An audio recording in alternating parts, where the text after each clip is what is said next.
tingin ko talaga, itong si Tariela, na sinimulan niya itong gulo-gulo, na bagong isyo na naman sa West Philippine Sea, may nag-uutos dito.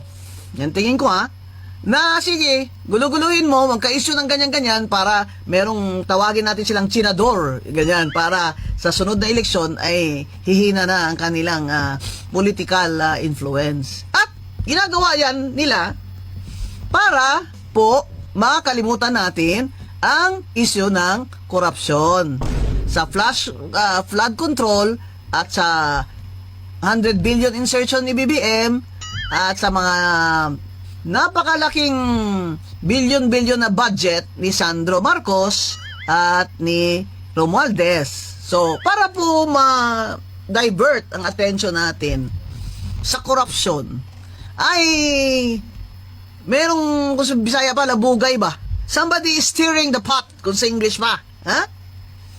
Para ma-divert tayo, hindi na natin pag-usapan ang flood control na wala pa namang nakukulong, si Bong Revilla lang. Si Bong Revilla lang, na ang state witness nila ay si Yusek Bernardo. Wow.